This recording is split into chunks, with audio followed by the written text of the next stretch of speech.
Hello everybody and welcome back to CFO Conversations. I'm your host Paula Kensington and I have the great pleasure of welcoming back Sarah Alder.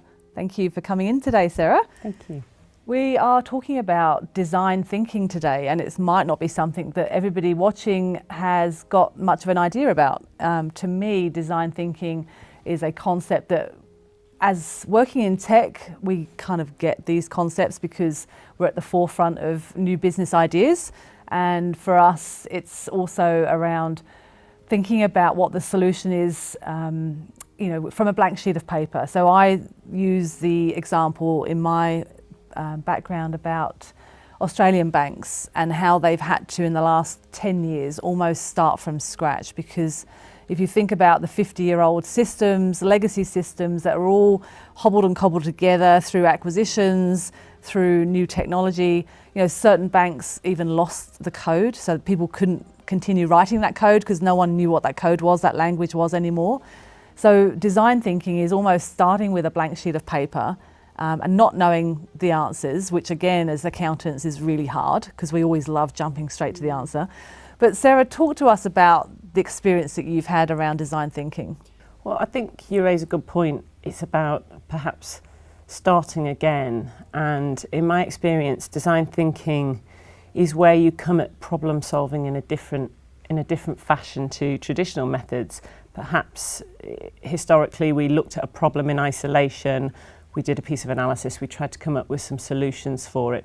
I think with design thinking, it's very much a customer-centric approach. So thinking about who the end user is that's going to be impacted by whatever problem that you're trying to solve. It's very much a methodology around ideation, coming up with fresh ideas, and doing that through the use of teams, so having the right people in the right room with diverse opinions that can help get to the bottom of solving the problem. And in the last couple of years, I've definitely worked through situations where I've seen this type of methodology being utilised to solve problems.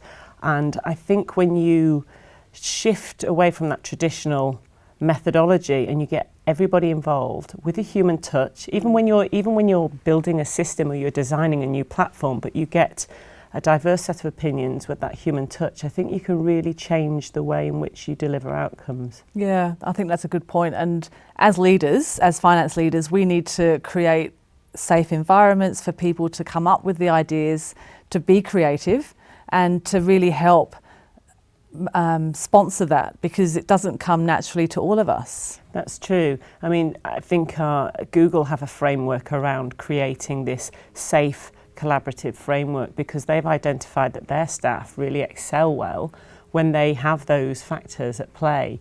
So agree, as leaders, we have to make sure that we encourage people to come up with new ideas, create an environment where people are rewarded and recognised for being brave and suggesting new things, and encourage that ability to push yourself. Yeah, and thinking differently. I mean, you talked to that. So people that are watching, you need to be brave. I love that. And, come up with ideas that are outside of the box. It is, give yourself permission to think differently, because I think we've been very conformative in our last 20 or 30 years of being an accountant, being the number cruncher, the compliance style accountant. But we all know that we have to future-proof ourselves, and one way of doing that is demonstrating that you have got something different, that you are able to think differently to your counterparts. I think that's quite right, and in this world of automation,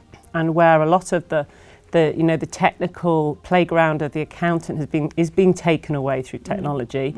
I think the way we can continue to position ourselves in the business to be a great support to the business is in that partnering around problem solving, and it really does involve that being brave and being collaborative and working with the business. Yeah. So people watching, if you're feeling uncomfortable about this, then that's good. That means you've got something to learn, and I think every day we're always learning something. So thank you, Sarah. That's a really great start to the conversation. Thanks.